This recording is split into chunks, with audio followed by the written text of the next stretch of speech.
Good morning, everybody. This is Ana Draguțescu connecting with you through this webinar from ICLE European Secretariat in Freiburg, and I will be your host and moderator for this event. We are very pleased you've all joined us today. We have around 20 attendees, if I'm not mistaken, even 25. And we hope that it is going to be an interesting immersion in this very important topic of inclusion of peripheral neighborhoods in sustainable urban mobility planning.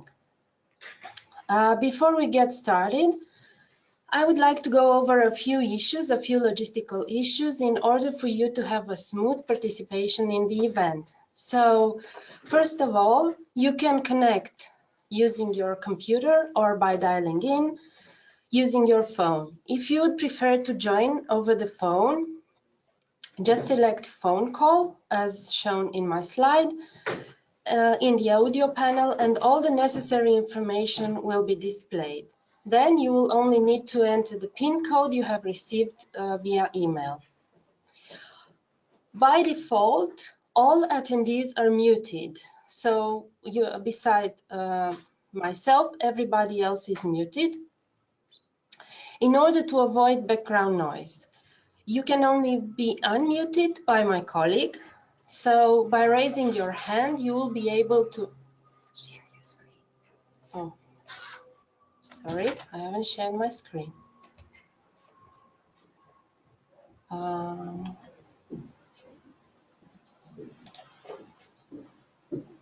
Show screen. Okay, now you should be able to see the screen. Sorry for this.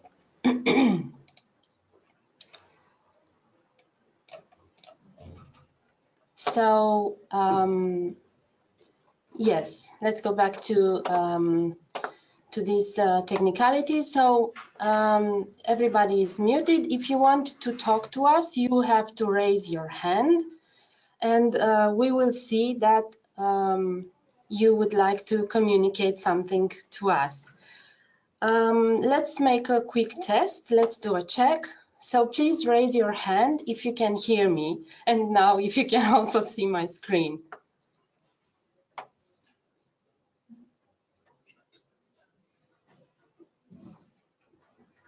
I cannot see the raised hands, but my colleague should be able to see them.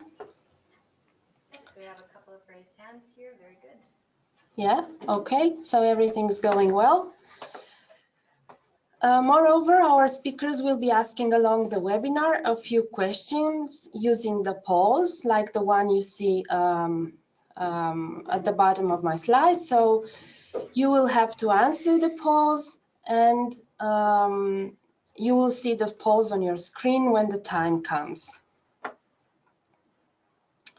Just on a general note, this webinar will be recorded, and all registered participants will receive the recording once the webinar has ended. The lineup for today, you heard from me. I'm Ana Draguțescu, a coordinator on sustainable mobility and transport at ICLE European Secretariat. We will have Paul Fenton from the city of Stockholm, who is a project manager for the CIVITAS ECCENTRIC project, and Mr. Wolfgang Backhaus from Ruprecht Consult, who's leading the collective and intelligent mobility team. I would just like to add that this is a joint webinar between the project CIVITAS ECCENTRIC and the INTERREG project LOW-CARB. So the agenda for today, you will hear a few words from me on the topic of peripheral districts and how to better include them when developing a sustainable urban mobility plan. We'll hear from Paul about the inclusion of peripheral neighborhoods in ECCENTRIC for the city of Stockholm, and Wolfgang will talk to us about SUMPs for functional urban areas, where to start, and what strategies and tools to use from the LOW-CARB project. Unfortunately, our third speaker for today, Mr. Neboja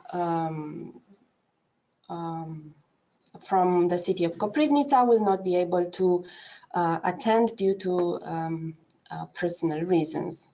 Towards the end of the webinar, we will hear questions from your side, and our speakers will try to answer your questions and discuss any particular issues you might have about the topic. Just a few words about the two projects. So CIVITAS ECCENTRIC is a project that will that demonstrates in 5 living labs the potential and replicability of integrated and inclusive urban planning approaches, innovative policies, and emerging technologies. We have 5 demonstration cities: Madrid, Stockholm, Munich, Turku, and Russe. You will hear from the city of Stockholm today. There are 2 important areas that have previously received less attention in urban mobility policies, and that's why CIVITAS ECCENTRIC was funded and is implementing innovative solutions for sustainable mobility of people in suburban city districts, in the emission-free logistic in urban centers that keep the balance between qualified public space and efficient local economy. There are 50 measures implemented across the project's lifetime in 6 thematic areas: inclusive urban planning, mobility as a service, safe walking and cycling, clean public transport, clean vehicles, and clean freight logistics. A few words about low-carb. The low-carb project aims to enhance planning capacities for low carbon mobility for functional urban areas. So that's why Wolfgang will tell us more about these functional urban areas. They develop strategies and action plans. Low carb plays an integral role in the development of sustainable regional low carbon mobility plans. There are trainings, two training sessions implemented per partner country across Central Europe in local languages, pilot actions and tools developed that focus on integrated low-carb mobility planning. CIVITAS ECCENTRIC will organize up to 5 webinars, these kind of thematic webinars. Maybe some of you have already attended our first webinar that addressed vulnerable groups and gender issues in mobility planning. This is our second thematic webinar, and there will be 2 more webinars on financing, procurement, and contracting of some measures and inclusion of city logistics in SAMs. Stay connected with us, and you will hear from us about the upcoming webinars, and you will be informed when they will happen. Just a few words about this topic to understand why we're talking about peripheral areas and why mobility planning is important for these areas.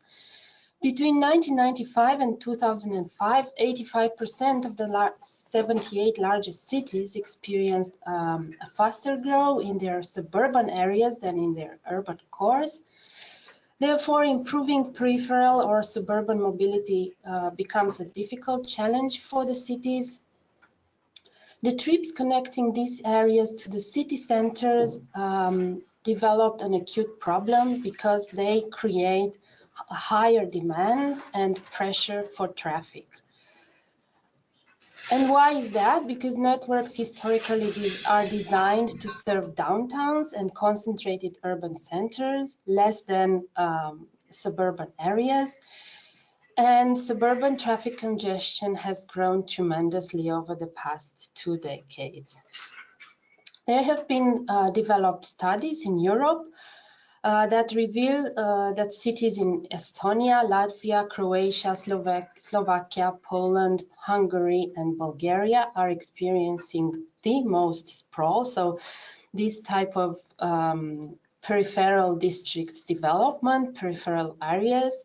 It's a pity we can't hear from Koprivnica today because they are located in Croatia, and it would have been very good to have an idea of what happens there. But we can send you the presentation. I will talk to my colleagues and get the presentation sent to you. In the last decades, European cities have made significant improvements in making the mobility systems sustainable, less congested, with higher share of active modes and reduced emissions. Therefore, the suburban districts have to also be addressed, but very often they are not properly addressed, adequately addressed in the projects and in the mobility planning.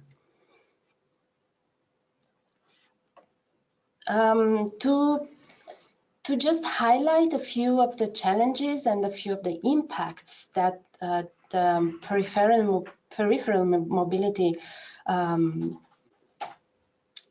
cause in the city. So just to have an idea what we're talking about, this is a spatial concentration of workplaces, population, recreational facilities in urban regions, directed across the boundaries of the core city towards surrounding areas. These kind of suburban areas or peripheral districts are of different types. There's no enough time today to get into the to dive into this topic, but there will be also a topic I developed on this within the ECCENTRIC project on this specific topic. So we will bring in more details in the guides that we will develop. The suburban areas create therefore longer commutes, but they are less expensive in terms of land prices and for their inhabitants, and they have lower density. But there are adverse impacts produced by traffic in the residential environment. So it's the so-called other people's mobility.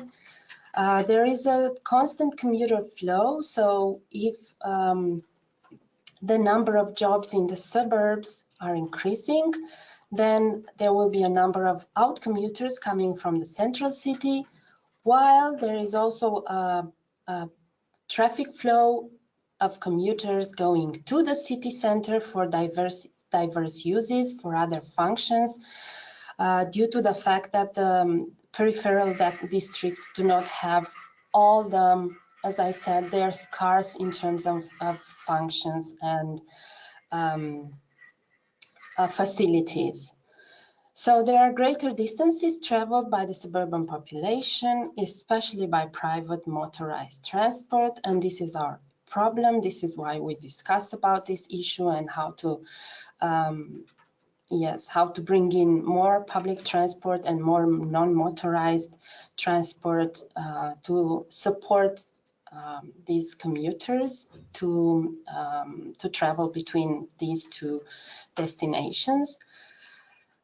As I said, there are less residential infrastructure, so I discussed a bit about this earlier: jobs, schools, childcare facilities, retailing, recreational facilities, and these create the trips that we have to handle in our everyday planning with the cities. There are some possible actions. I will mention just a few, just to understand what can be done. A minimum of land use density for populations and jobs, acceptable public transport services. So public transport has to support these trips between peripheral districts and the core city, the core of the city, adapted to different functions and peak times, because it depends on why you travel. You travel for jobs in the morning or in the evening. You travel for shopping centers that are located outside the city, and then you need them within during weekends and midday. So you have to balance these transport services very well. We need a balanced mix of uses for these areas with short distances and flexibility in consumer behavior. Place making is important, connected to the previous point, with central locations in suburban areas, and a very good traffic management. So traffic management measures are required to be implemented, precautionary traffic management measures, so that we can handle these trips between the two destinations. So just these were just a few words from my side to better understand what we are discussing about today. Without further ado, I will pass the microphone to Paul. Thank you very much for listening to and watching my presentation. Paul, the floor is yours. I will just stop sharing my. Yeah, and I have shared mine, I think. So okay. I hope you see it. Thank you, everybody, for joining today. I'm just going to introduce Stockholm a little bit. I'm sure many of you know of Stockholm or maybe have been to Stockholm, but it's worth saying a few words about the challenges that we have, some of which are very common to other cities, and some of course are particular to our own local context. The main change, I would say, in Stockholm over the last 15 years or so has been that we've had quite rapid population growth. We've had a lot of movement to the city from within Sweden and from other contexts, and the population of Stockholm has grown from around 750,000 to close to 1 million. This is for the city of Stockholm in the last 15 years. So the city of Stockholm is one of 26 municipalities in the Stockholm region. And each of these municipalities has its own council, its own election, its own political and administrative structure. So the city of Stockholm is one of the 26. It's obviously the biggest of the 26. And the region also, in the same period, has had rather dramatic population growth. Now we have about 2.3 million people in the metropolitan region. And it's quite a large region geographically. There's a lot of space, particularly on the periphery of the region. But the periphery, when I talk about it, means the city of Stockholm. So there we're talking about periphery, which is quite urban, not in all cases, but it maybe resembles the urban structure of some of the smaller municipalities in our region. So you can see it as both a periphery, but also as being something that is central to other parts of the region or transversal in character. The main transport challenges then, in relation to the urban structure we have, one big challenge has been congestion, and historically the city introduced a congestion charge. It's now 13 years ago, and we have seen that despite the population growth we have, the number of vehicles moving through the congestion charge zone has not increased during the same period of time. So congestion charging has been a good instrument for maintaining the level of transport going through the city centre. But, excuse me, the congestion charging zone doesn't address the periphery of the city of Stockholm, and it doesn't address the wider region. Then two things in relation to congestion should be said. One is that our main commuter times they demonstrate a very high share of public transport, walking and cycling.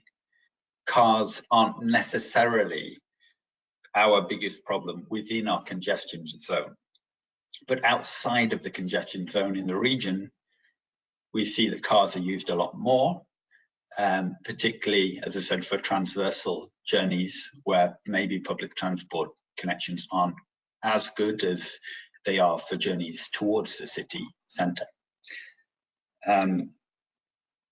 Another thing to say then, in relation to this, the themes of CIVITAS ECCENTRIC is that the dramatic increase in logistics transport during the last 15 years or so, and we see that's a continual increase. We have had an environmental zone for over 20 years for heavy goods vehicles. So we have quite high standards for the trucks entering the zone, but we see that the volume of the traffic is always increasing, and that presents a big challenge because we have different dynamics in the city. In the city of Stockholm, we have to do much more with less. We have more people moving into confined space, and we can't. Paul? Yes? Paul, sorry, we can only see your first slide.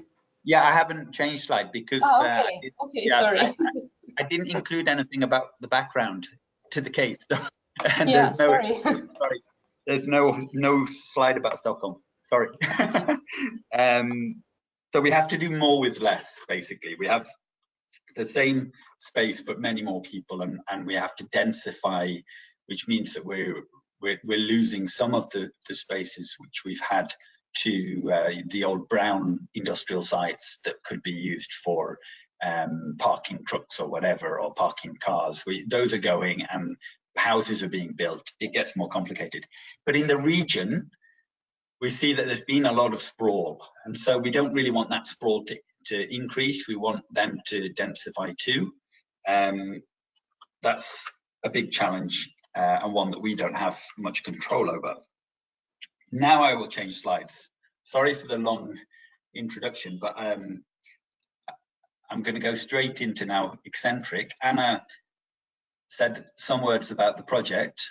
We have 50 measures taking place in 5 cities. And this is a very productive partnership. We think we're learning a lot from each other, and each of the cities has really come very far with their work. We've now completed 3 years of the project. I think all the demonstrations are now done or almost done, and we're into the phase of evaluating and really trying to communicate what lessons we've learned from this project. And what do we do? We're demonstrating, we're evaluating, we're disseminating, and we are hopefully replicating. And we see some early examples of replication in different contexts because of ECCENTRIC. So that's exciting. I hope some of you who are listening today are going to replicate. And you're welcome always to contact us and try we can try to support you with information and help. So what do we do in Stockholm? This is inclusive urban planning. I've written planning streets and parking because our approach isn't maybe so inclusive, but we're working very much with these 3 topics. We've been testing a new or 2 new approaches to monitoring use of parking spaces.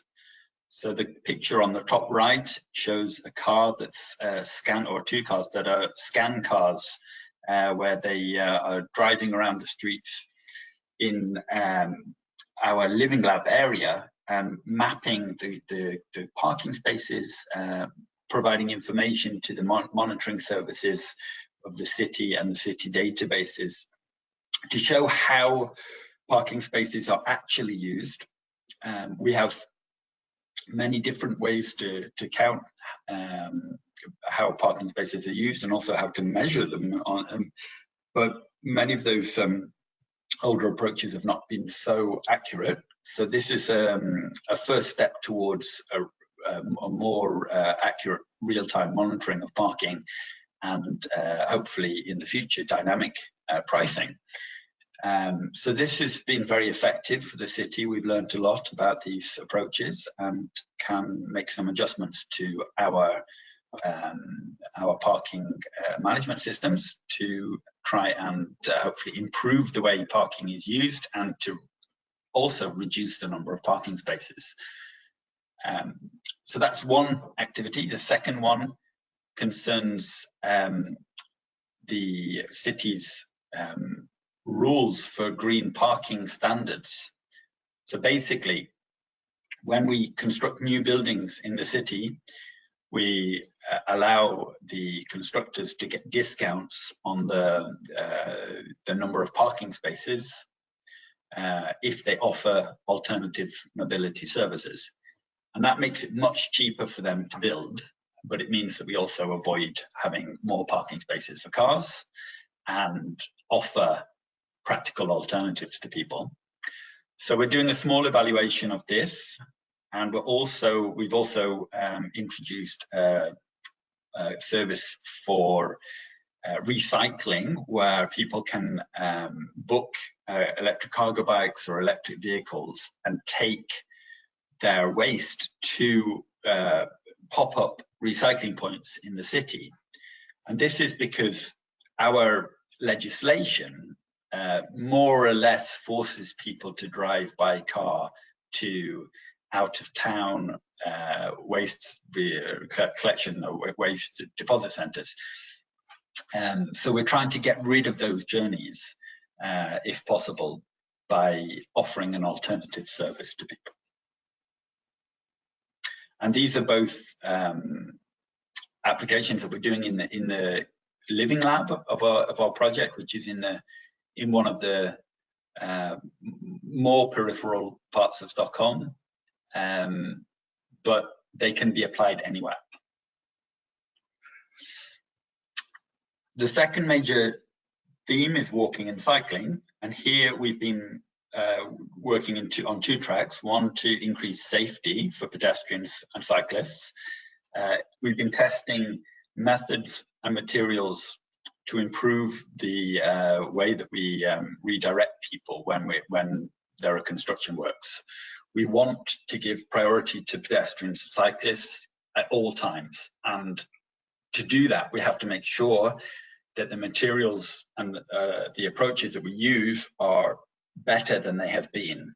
Often, this is familiar I think to all cities, we see that some kind of construction project means that the pavement gets closed and people are pushed out into the street, but the materials around them are very hard. It's often metal or concrete. They're designed for high impact collisions of cars, and there maybe isn't enough space for pedestrians and cyclists. So we're trying to improve all of that by offering both technical guidance for construction companies on how to actually reroute people in a safe way, and also working on standardization of innovative products that can be used. So in the picture you can see there's a flexible sign, there's a net, there's some other soft materials. The second part of this has also been to test e-bikes and e-cargo bikes, and I think this is almost redundant now. We see across Europe people have adopted e-bikes everywhere. With sales have gone through the roof, and in fact we've gone even further now, where we see all of these new mobility services with electric scooters and things arising. So this activity is something where obviously Stockholm, like many other cities, we're seeing lots more e-bikes, and the challenges now are to think about planning for safety and safety in relation to speed and road size, and also with the scooters and other things in relation to how they interact in open spaces and things like this. I'll go forward then to the next two. We're working with different mobility service providers. We've got two companies working with car sharing and ride sharing, and a third company, Ubigo, who've launched integrated ticket offering public transport and taxi, car hire, car sharing, etc., in one app. So families living in the 3 peripheral districts in the city are able to subscribe to this and test whether this works better than alternatives. And alternatives could be having their own car. It could also be that they walk everywhere, or that they use public transport. So we'll see how this impacts on their travel planning. Public transport, we've been working at first with 2 bus routes. These are bus routes that go on transversal routes. They link different key entry points to the public transport system and the national transport system, but they've been a little bit underserved by high quality bus routes. So we've improved the quality of the bus routes in terms of both the layout of the streets and the quality of the stations and things, but also the punctuality, the frequency, and the services on the bus themselves. So these 2 buses, 178, 179, have this program. They're linking different peripheral districts in the north and the west of the city, and there are a further 5 bus routes that will be addressed in the next few years. These are fairly simple measures that can add time savings and quality improvements that make it more attractive for people to use public transport. Then we have 2 other clusters: electric vehicles and charging infrastructure. Electric vehicles and charging infrastructure addresses the whole city. We've worked, we have a website where we provide a lot of information about different kinds of clean vehicles and alternative fuels. This website's been constantly improved. We've been working with 15 companies that have signed up to the project to demonstrate electric vans. So like tradesmen, people driving around to fix electricity systems or plumbing or to paint houses or things like this. They have bought their electric vans and are part of an evaluation program to demonstrate how these work for different types of user groups, so that we can accelerate a transition for that kind of vehicle. We think this is a really important target group to encourage to use electric vehicles in the near future. And then we have 2 actions which concern charging infrastructure.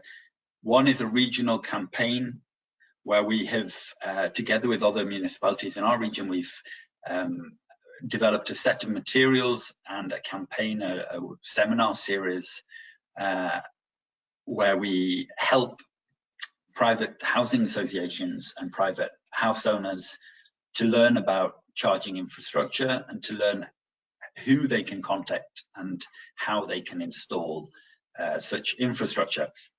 This has been really successful. We've had 26 seminars in the region. Typically, this is an after work 2 or 3 hour seminar where we invite all of the private housing associations and anyone else who wants to come in a region, in a municipality or a region to participate. And I think we've probably had about 2,000 to 2,500 people come to these seminars. In general, you could say each person participating represents maybe 50 to 100 more people. So this has reached a really large number of people. We've seen about 3,000 charging points installed as a consequence of this campaign. Basically, the seminars include some information, people get some checklists and guidance on what to do, and also an opportunity to meet with different companies who provide these services. So we've been following up on that, and we see it's been really a good approach. And our map that enables development of the charging network, this is for public on-street charging infrastructure. The city has very, very ambitious goals to install 4,000 on-street and in-garage public parking spots by 2022. So to do that, we need a process, and this map is part of the process. We've developed an approach where different potential spots are identified, and then there's a whole procedure for how companies can apply for permits to install chargers at those sites. And this is also an approach that's really practical and easy to replicate for other cities. Finally, I won't talk for too much longer, logistics. We see huge potential for night delivery in our city. Like I said, trucks are a big challenge for us. It's a public health challenge, it's a noise challenge, it's a security challenge, it's a congestion challenge. There are so many issues. We also know that delivery traffic is less efficient during the daytime. And in this project, we've been testing a plug-in hybrid truck. It's the first of its kind, using biodiesel when it's in peripheral areas and using electricity and geofencing to control speed when it's in the city centre. This is delivering to a restaurant chain and has been really demonstrating good results. We see very, very significant performance savings across all the different indicators we're interested in. So we're really happy with this test. We obviously want to take it further and see if we can implement night deliveries in a more upscaled way in Stockholm. Then hopefully we get less congestion during daytimes. And then the other measure, we've been looking at municipal consolidation centres, like the potential to do all of our procurement in a smarter way.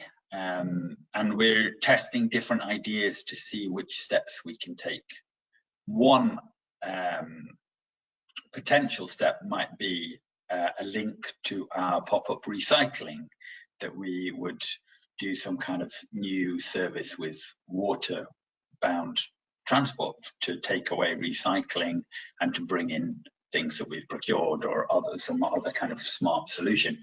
But something we've identified during this process is the need to take excavated masses from construction projects out of the city by barge. We're lucky that we have waterways, we have a good connection to the sea, that we can take materials away from the city, and this has been underutilized. In the coming years, we have so many construction and tunneling projects that we are expecting to see hundreds of trucks on the streets every day. We want that obviously to be avoided, so we're testing whether we can use barges to take those materials away. So that's what we do. Obviously there are other tasks. We're very busy in sharing information about all of our different lessons in different ways. And people are very welcome to come to Stockholm or contact us and find out more. In relation to SUMPs, all of these actions are things that were identified when our SUMP was prepared, which is about 6 years ago or so, and they were packaged and put together in ECCENTRIC because these were measures where we felt we need to do things, but we're not really sure how we can do them. We need to do them, but the annual budgets we get might not accommodate them. So this, putting them into an EU project, enabled us to build a framework to actually demonstrate them and to learn, so that in the next phase of our SUMP we can take the next steps. And so our SUMP is valid until 2021, and its action plan, it's got 6, I think, action plans for different topics related to it. this is all due for renewal quite soon. So the results from this project are going to feed into our sump, which in the previous version maybe was a little bit more focused on the city centre, whereas in the next version we'll really be looking at the city. And of course we have a very complicated regional picture, so what we're doing in our regions we're trying to share with our neighbour municipalities as much as possible. I think that was everything I was going to say. I hope I didn't speak too quickly or too slowly, and I look forward to getting some questions. Thanks. Thank you, Paul. Thank you very much. This was a very interesting presentation, and it's great that the city is concerned about peripheral areas and not only about the core city. It's exciting to understand that you have already thought of this 6 years ago when developing the sump. So this is really a best practice example of how things should be done from the beginning, and not while facing difficulties or challenges. And so thank you again. And if there are any questions from our participants, we're happy to read them in the chat. Please write the questions in the chat, raise your hands. We can even hear from you. My colleague Paula can unmute you if you have questions for Paul. And can I say that Yes. we don't consider ourselves best practice. We know we have really big challenges ahead, and so we really welcome any ideas that other cities have about how we can go forward our way. But please also throw ideas at me too. Yeah, it's always a learning process, and it's very good that cities are able to learn from each other, and it's so I'm very happy for this project that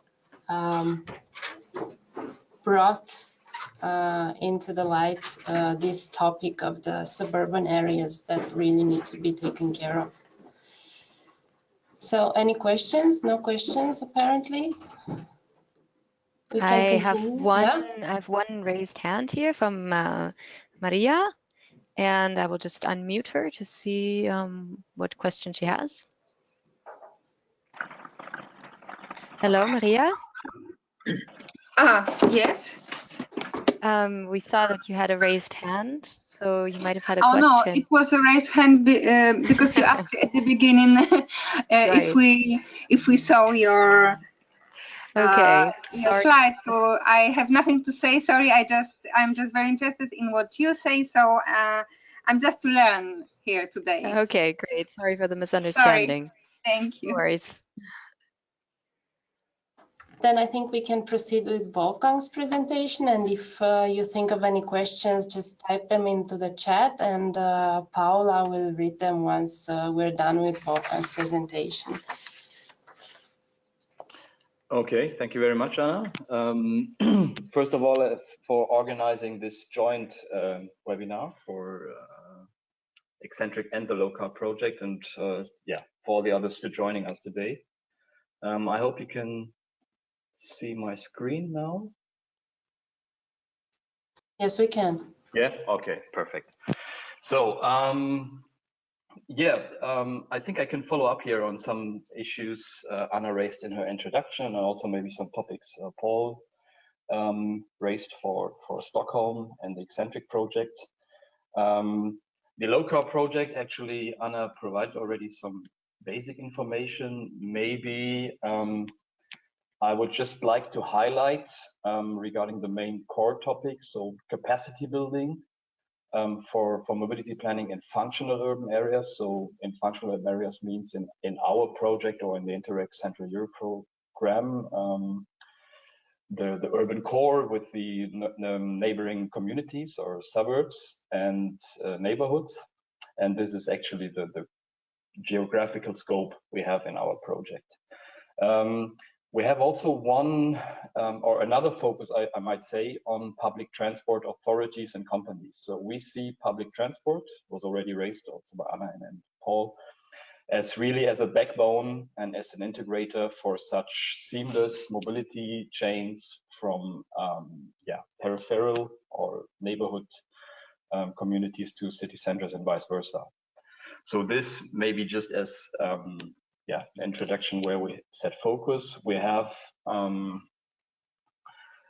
6 functional urban areas. We have Leipzig from Germany, Krakow from Poland, Brno from Czech Republic, Szeged from Hungary, Koprivnica, who unfortunately cannot join today, from Croatia, and Parma from Italy. As said by Anna, I think the Central Europe INTERREG program area is a quite interesting area because due to these studies, we see that urban sprawl is on its way and linked to increased individual car usage and congestion in all these areas.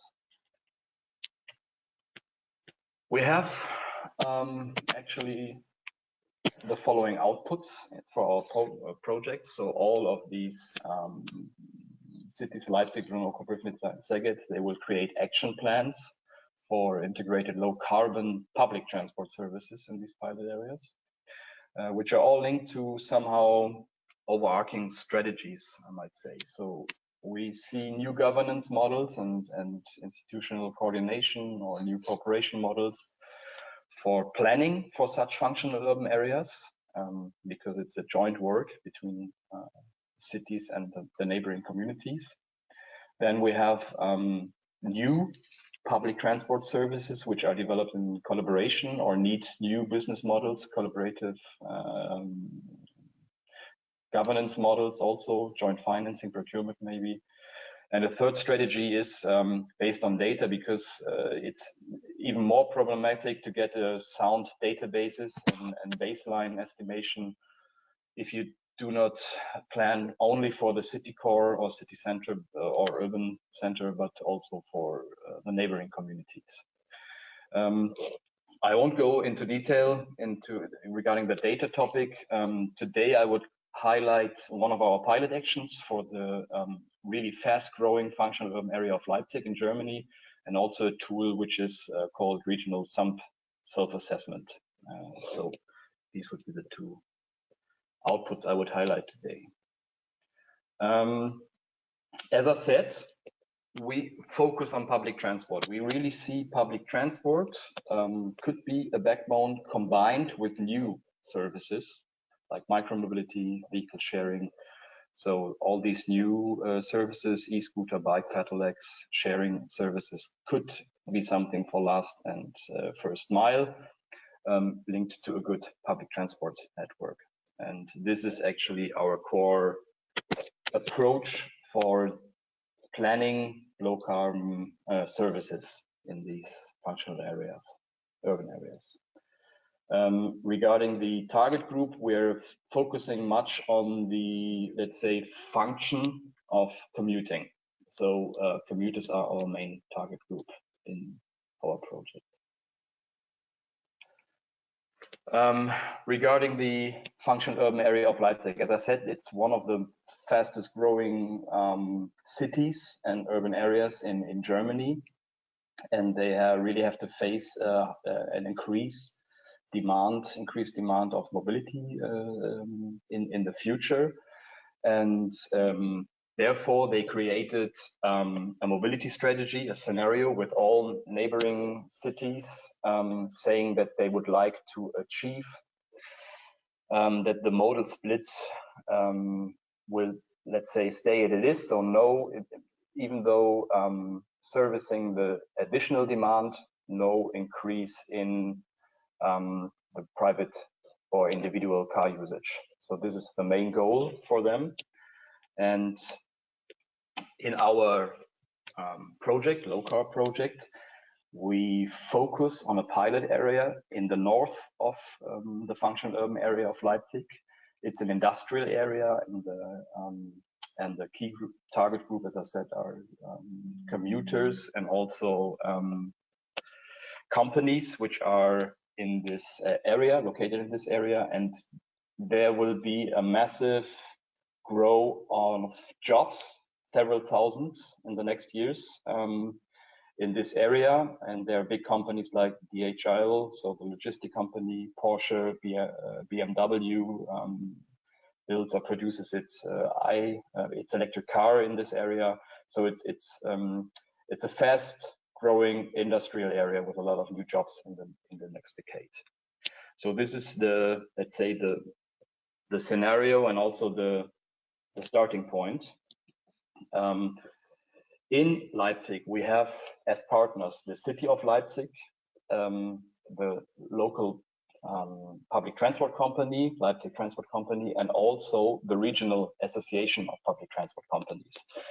And all these three, in particular the regional transport association, will try to promote an integrated way to plan public transport services. As I said, they will try to promote these, in German, so-called Umweltverbund, so low carbon modes, public transport, cycling and walking. But they're also working on new forms of transport, so like ride pooling, autonomous driving. They have a shuttle, or will create a shuttle service for this industrial area in the north, from a tram station or light rail station to BMW factory. And all this will be realized after 2020. In the LOW-CARB project, they are developing the so-called master plan for this north area with, at the moment, more than 100 measures. All the stakeholders are in the process of prioritization of these measures at the moment to come to a joint action plan in the project. What they do in parallel is a pilot test of, let's say, a multimodal information system for public transport services or multimodal services, which I would like to highlight now. What they do is actually create an accessibility map for these people which might move to Leipzig or maybe change their job to work in this new industrial area or for one of these companies. So we would like to provide them with information on time, on site, and easy to digest, which means we will, from the strategy perspective, will start very early. The cooperation with the companies will highlight already during the job interviews the possibilities for getting to the job locations with public transport or low carbon modes. Then we have promoted, of course, this accessibility map with on-site information. There was last year already a promotion week during the European Mobility Week to see where does people come from, what are their wishes, etc., for public transport services, what are barriers maybe at the moment, and then of course to get the information, how can I come with public transport or multimodal services from home to my job, my workplace. So actually, where is this located in the SUMP cycle? We see this new accessibility map. I will show the map or the tool in a minute. Very early, when you plan scenarios, potential futures, discuss scenarios with citizens and stakeholders. In this case, the stakeholders are companies, and citizens would be mainly commuters, and also to maybe co-create common vision. So because we are, or Leipzig is in discussion with these companies, how they can improve the situation for public transport is also at site, of course. And then come also to earn a joint agreement how public transport services could be promoted and integrated. This accessibility map actually is working very with the basic visuals and can show how long is actually your trip using different modes: walking, cycling, but also in combination, walking and cycling, public transport with walking and bike, but also, of course, as a comparison with the car. It shows you your travel chain, so the itinerary, but also, of course, very important to see also the impact on savings in greenhouse emissions, and we are in a low-carb priority in INTERREG. And it's also very easy to understand due to a colored mode in terms of distances. So here I show you the map. It's actually a tool adapted from Tegomo, which is a platform available. And you can see here from different color modes the distance from the starting point, which would be here in the city center, to the walking, to the company here in this industrial area in the north. So you can see that we are already above 30 minutes. So the red areas would mean the travel distance is 30 minutes. So it's even above. And what you can see is what you can choose is your travel settings. How would you like to travel? But you can of course compare different travel options. Your transit date, where to start, and also I think very important, also the potential savings compared to a car trip, and the travel plan, of course. So this is what we hope a very easy to digest information map, which at the moment helps a lot in discussions with companies located in this industrial area, to see where are gaps in the services. This is actually the main functionality at the moment, and how to improve the situation, to get into discussions and joint measure planning and development. So, and of course, regarding the commuters, we hope that this will be then a good information source. How can I get to my job, and how can I maybe move environmentally friendly? So this is one of the applications I would like to highlight from the LOW-CARB project. So focused on on public transport, in cooperation with companies, developing measures and identifying gaps for commuters or public transport services for commuters. Then I would like to go to the SUMP self-assessment, which is, let's say, more located really at the early start of development of mobility plans. As with this tool, we hope you can really evaluate your capacities and also resources.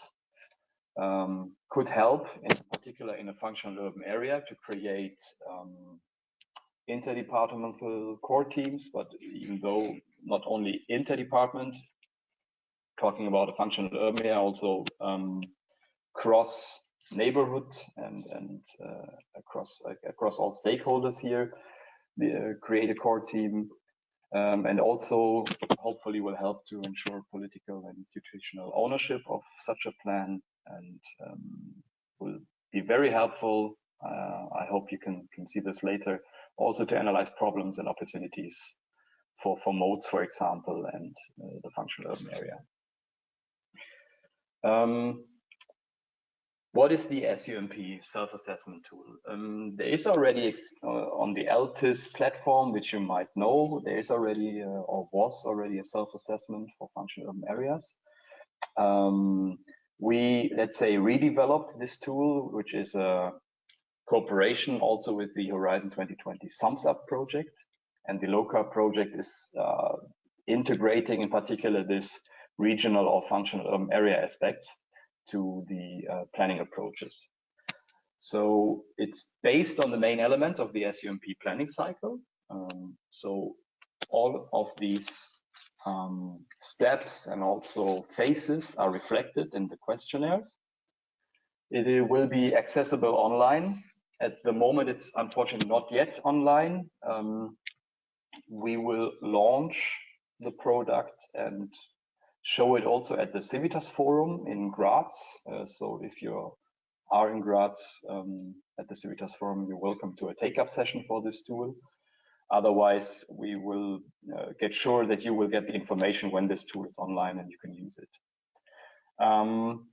The tool was already tested with the functional area of Krakow, so at the metropolitan region, together with one of the smaller communities, Gavina, and with the city of Krakow, tested this tool, and also the regional association, the Public Transport Association for Cologne region tested it, because they might even use it for consulting communities how to plan for functional urban areas. So how does it look like? It is, as you can see here, linked to the different SUMP criteria and elements. So from a planning context to monitoring and evaluation phases. And it will be available in different languages. So far we have integrated English and German. It will be available in all Central European languages, so Czech, Croatian, Hungarian, for example, etc. will be follow soon. And we hope, of course, that other languages will follow then in the future. As after the introduction, there will be a questionnaire. So for all these different steps, I cannot go through the whole questionnaire now. I just want to highlight some of the questions or show you what type of questions we have. So for all of these different phases and SUMP elements, there are around 5 to 10 questions maximum. So it is about 50 questions in total, around 50 questions. And here you can see, for example, so-called filter question, which is right at the start, because we want to know if you have already an SUMP, or if you don't have an SUMP, or if you may be working on an SUMP. So questions will differ a bit depending on what you choose here. In this example, we said, no, we have no such a plan. I want to assess our mobility planning activities, which I assume is in most of the cases the case when talking about functional urban areas. So this is usually the case when people come together for the first time. For example, city of Leipzig with neighboring communities, or in Krakow, 14 communities in total. They don't have a SUMP or mobility plan at hand. And if they want to start to develop, they would choose this answer. Then the planning context. So you could do this for your own city, municipality. You could do this for the functional area, which is actually the focus geographic scope of the LOW-CARB project. So actually mainly commuting zones, cities with the neighboring communities, but also even a wider scale regional metropolitan areas could also be chosen. Then an example for a question regarding the performance assessment. If you at all have met and discussed strengths and weaknesses with neighboring communities and stakeholders with these planning activities. So they're quite simple questions, and in most cases you have multiple choice questions, and you can, in this case, for example, select all options.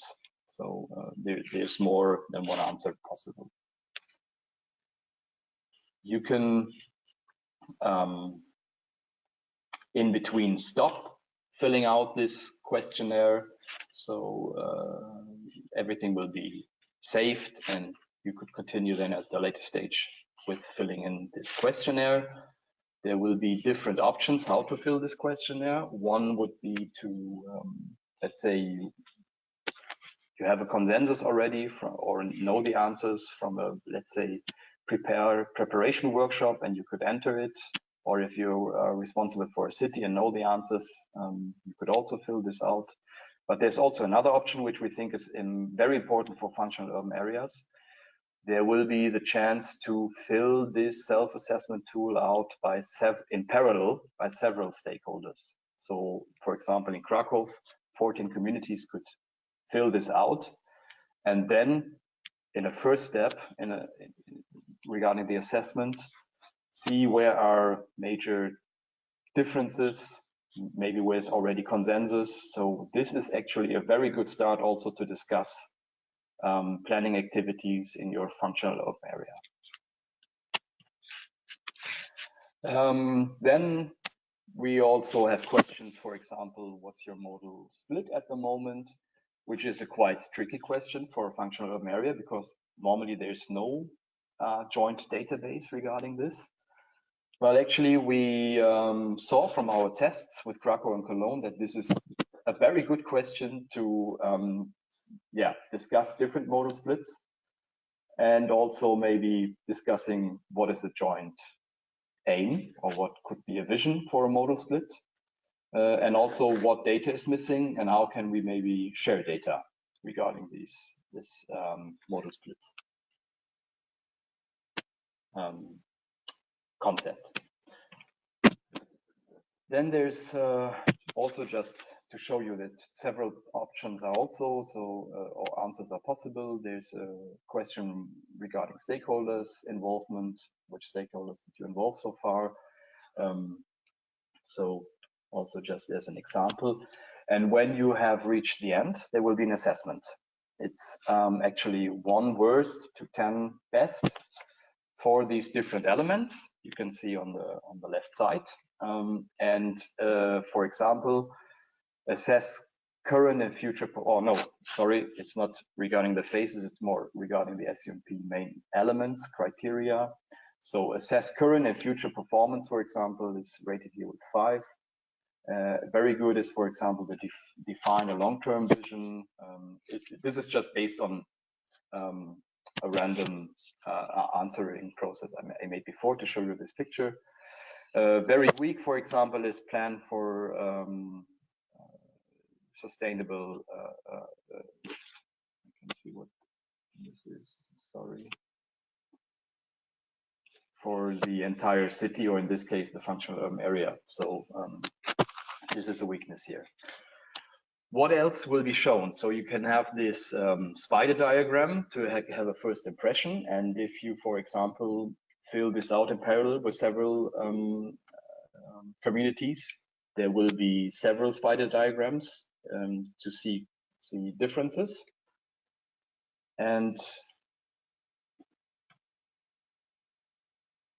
what we then will show is, depending on your results, which is where the 3 axes are, we are working on these texts still. So, there will be a basic assessment text in a traffic light approach. So green, if you're already on a good way, good track. Yellow, if there's still room to improve. And red, let's say, if you are not performing that well and there's a lot to improve. We will show good practices. So linked to these results, or also good practices. All these examples here, or the good practices, will be links, so you can easily access this information. At the moment, they are based on best practices, which will be part of the updated SUMP 2.0 guidelines. But the database can grow, so there will be also new best practices, and we are also, of course, looking for best practices regarding our geographical scope of functional urban areas. So this is the good practices you will get. You will also get hints linked to your weaknesses, where you might get further information regarding the SUMP process. So links to chapters or steps in the SUMP cycle. This will also be then automatically linked. And also, if available, good tools which might you help to improve the situation or the status in this case. So these are mainly the results you will get. Here's just a few examples how long and what information you might find in these texts.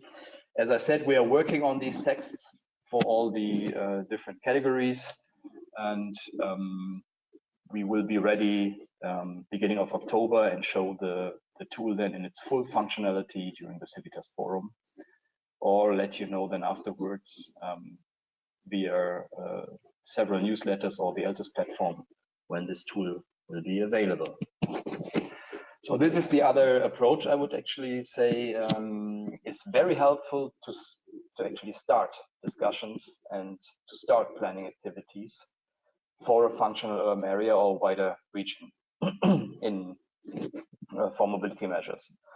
This was actually the feedback also from our from the two test functional urban areas, Krakow and Cologne, that they would really like to start this in a workshop format, whereas several authorities can fill out this in parallel and then start to discuss differences, consensus, and joint visions and aims. Okay, I'm coming to my conclusion. Maybe the first conclusion is more a very general conclusion we have from our project, which is in a lot of these Central European countries, Poland, Czech Republic, Hungary, there's still a high modal split share for public transport. Actually, the split numbers are that high. Western European countries would like to reach these split shares. Of course, there's a need for modernization, etc., etc. But we think that with a good combination, having this backbone with new mobility services and trends in combination, actually Central European countries could leapfrog development in mobility development. And this is actually what we would like to promote with our project, to have public transport as a strong backbone, but combine it with new trends and new services to decrease the number of private car usage. There is definitely a need for stronger integration of public transport authorities in terms of capacity building, but also companies into the SUMP concept. So we will also work on strategies and maybe a topic guide of how to plan public transport for functional urban areas. And this would be one of the main core outputs then of the project. And maybe coming to my the last tool I showed, the self-assessment. As I said, this is really a good starting point to initiate discussions. And it is really helpful to do this in a workshop format with neighboring communities in an early stage of a SUMP development. This is it from my side. Yeah, thank you for your attention. Happy to hear questions. And as I said, please visit us at the CIVITAS forum. We have an exhibition stand. We could also test the tool, but also have a take-up session during the CIVITAS forum.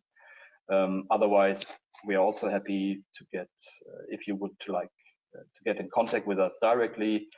Sarah Frimmel from Leipzig Transport Company is the main contact, and I am the project manager of LOW-CARB. So thank you for your attention. Thank you very much, Wolfgang. Very interesting indeed. I'm also a partner and coordinator in SUMP, and I can also support your discussion about the translation of the self-assessment. So at least 5 languages will be funded via SUMP to translate the self-assessment scheme, which will hopefully help and support cities as much as possible. If there are any questions for Wolfgang, Paula, do you see any questions in the chat or raised hands? No, not so far.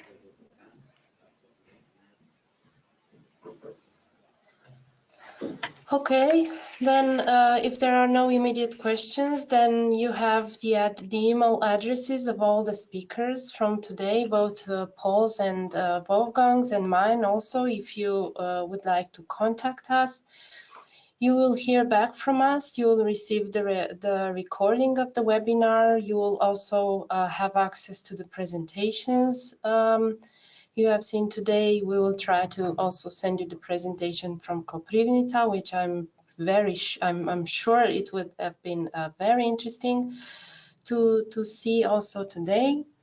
Thank you very much to both speakers. We have heard very helpful insights about how cities can start with strategic planning and continue to with developing pathway for implementation for these peripheral areas and for suburban areas, which is a very important topic for the cities, since not only the core city is important.